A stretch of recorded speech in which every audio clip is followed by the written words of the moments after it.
변화에 민감하게 반응하지 말고 변치 않는 것에 집중하자.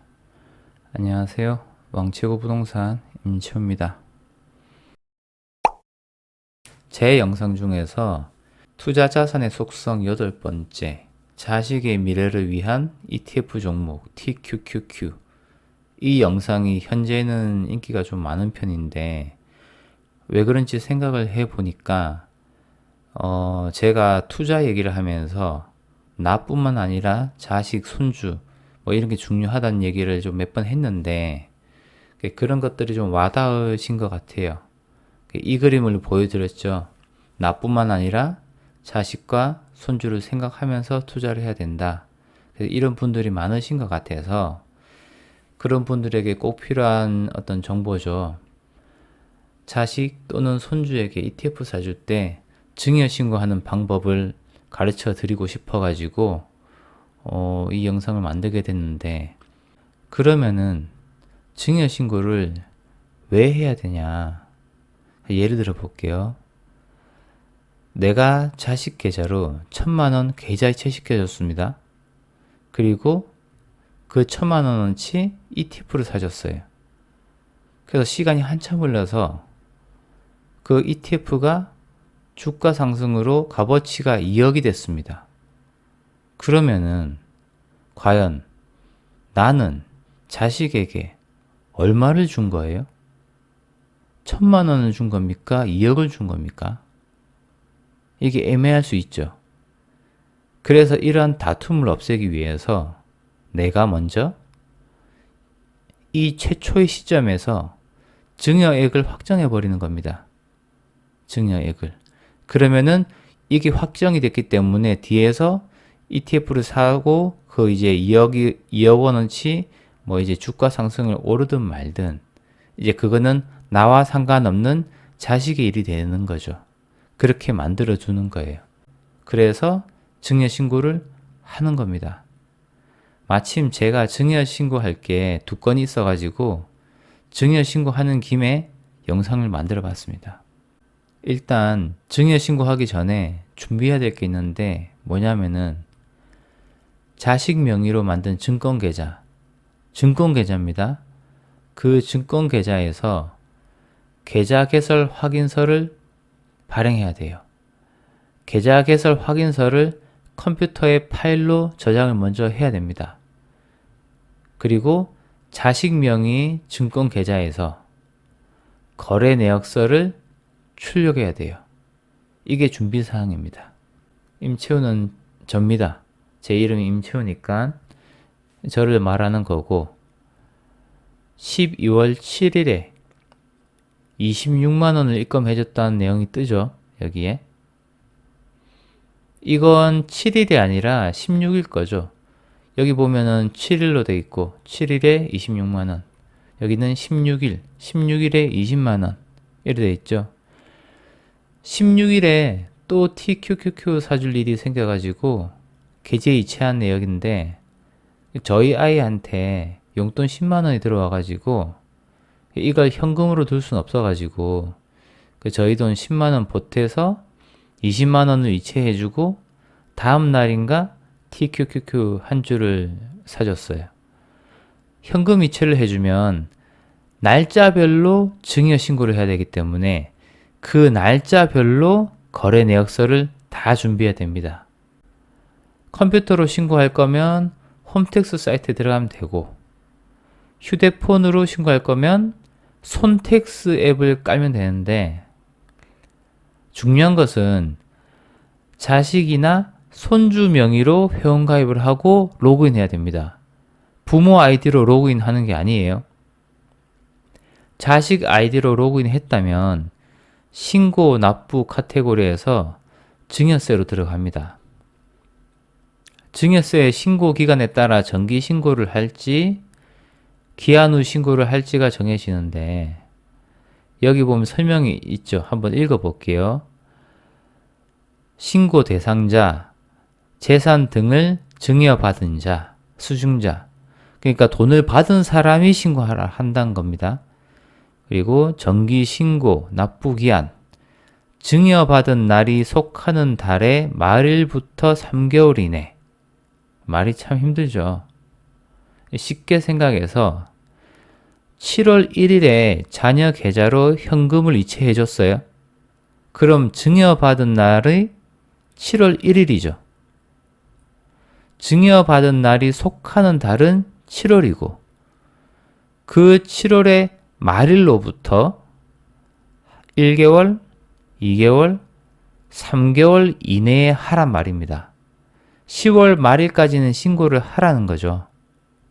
한마디로 7월에 어느 때건 간에 7월에 계좌이체를 해줬다면 10월 말일 안에 하는 증여신고는 정기신고가 되는 거고 그 이후에 신고를 하게 된다면 기한 후 신고가 되는 겁니다.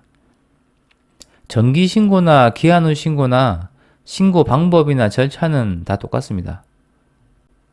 정기신고든 기한 후 신고든 클릭해서 들어가면 이런 화면이 나오는데 중요한 것은 증여일자는 계좌 이체를 해준 그날을 말합니다. 증여 신고를 하는 오늘 날짜를 말하는 게 아니에요. 증여자는 재산을 주는 자를 말합니다. 일반적으로는 엄마, 아빠, 할아버지, 할머니 뭐 이런 분이 되겠죠. 이체해준 계좌의 명의자를 말하는 건데 예를 들어서 아빠 명의의 계좌에서 자식 명의의 계좌로 이체를 해줬는데 증여자를 엄마로 하면 안 됩니다. 왜냐하면 서류와 똑같이 맞추려고 그러는 거예요. 엄마 계좌에서 나갔으면 엄마가 되는 거고 아빠 계좌에서 나갔으면 아빠가 되는 거예요. 그리고 수중자는 재산을 받은 자식이나 손주를 얘기하는 겁니다.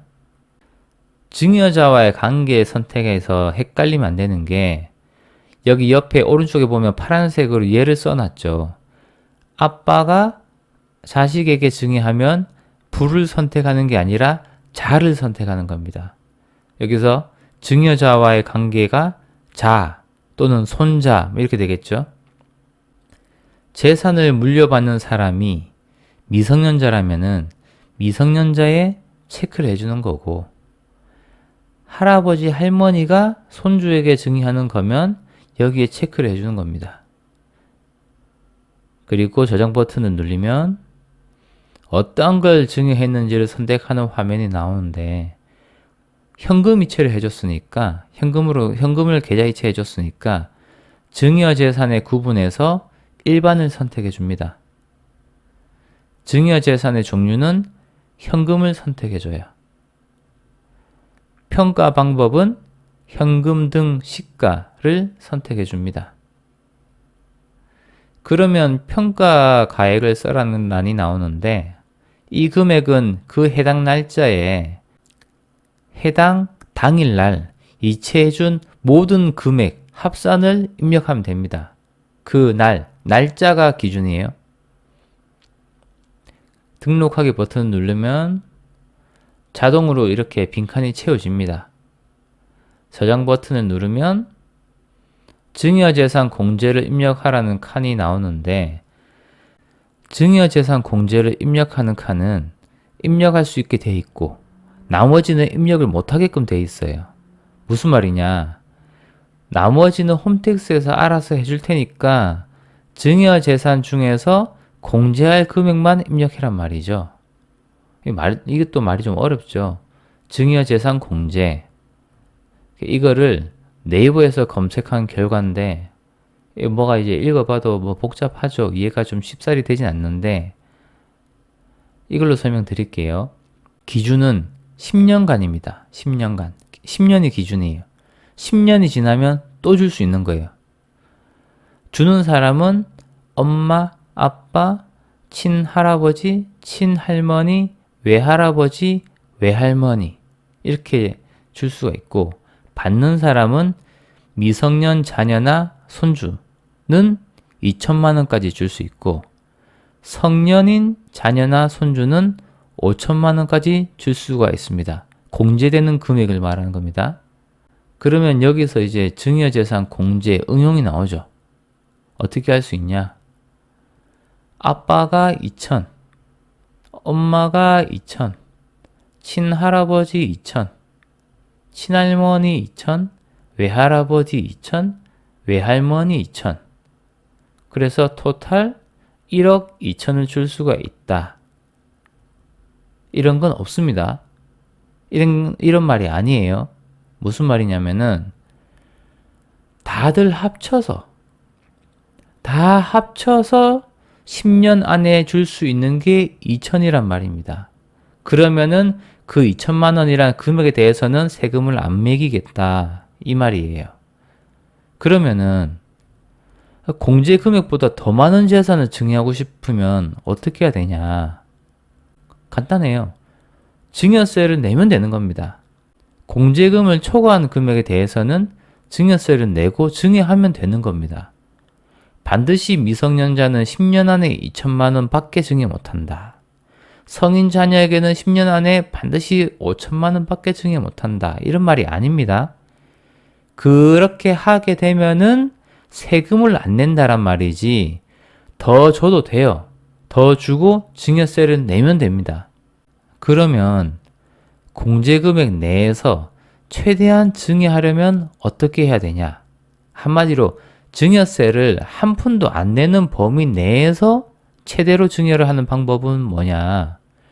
일단 태어나자마자 바로 2천만 원을 증여하고 10년 뒤인 11살에 또 2천만 원을 증여하고 그 10년 뒤인 21살 성인 자녀에게 5천만 원을 주는 겁니다. 31살에는 나이가 좀 있으니까 못 주냐? 줄 수 있습니다. 10년의 기간만 잘 지키면 언제든지 줄 수 있어요. 이게 증여재산 공제인데 기간과 금액이 공제 범위에 든다면 납부할 금액이 빵원이 되게끔 이 칸들에 알맞은 금액을 입력하시면 됩니다. 쉽게 생각해서 여기 있는 금액이랑 같은 금액을 쓰면 돼요. 그럼 이렇게 모든 칸이 빵원이 되겠죠. 이 상태에서 제출하기를 눌러주시면 접수증 창이 뜨는데 제대로 접수됐는지 한번 확인만 해보세요. 이 접수증은 인쇄할 필요가 없으니까 바로 닫기를 누르시면 됩니다. 이제는 첨부 자료를 올려야 되는데 빨간색 표시해 놓은 거 보이죠? 여기를 누르면 돼요. 그러면 신고 일자 조회에서 오늘부터 오늘까지라고 지정을 해주고 오늘부터 오늘 날짜부터 오늘 날짜까지 오늘 신고했으니까 조회하기 버튼을 누르면 이렇게 신고 내역이 뜨고 오른쪽 밑에 첨부하기 버튼이 보입니다. 이걸 누르면 이런 창이 뜨는데 파일 선택을 누릅니다. 그러면 처음에 준비한 자식 명의의 계좌 개설 확인서랑 계좌 이체한 당일날 거래 내역서 파일 2개를 첨부하고 부속 서류 제출하기 버튼을 눌러주면 되는 거예요. 이제 신고서를 출력해야 되니까 빨간색으로 표시된 신고 내역 조회를 누릅니다. 역시 신고일자를 오늘부터 오늘까지라 입력해주고 정보 공개 여부는 여에 체크를 해줍니다. 다 표시되게끔 체크해줘요.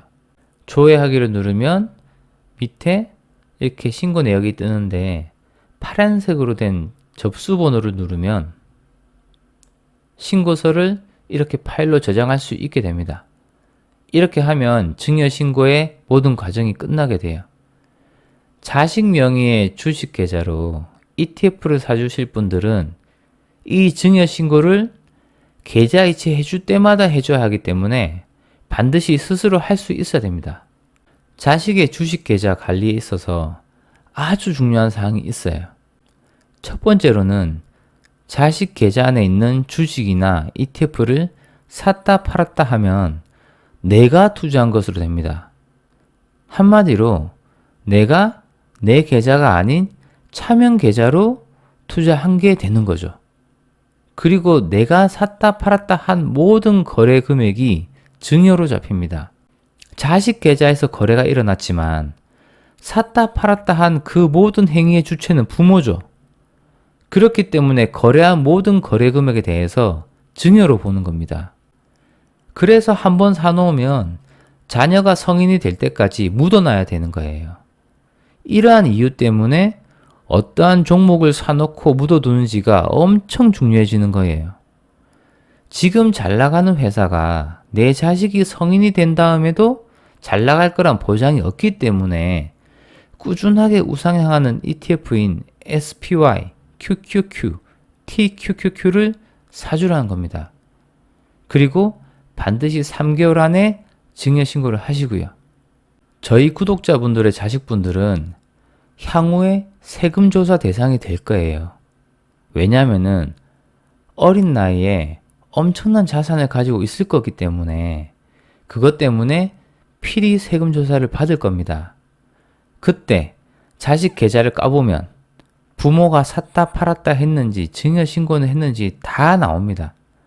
그때 가서 조사관에게 울고 불고 빌고 해도 그 사람들은 신경도 안 써요.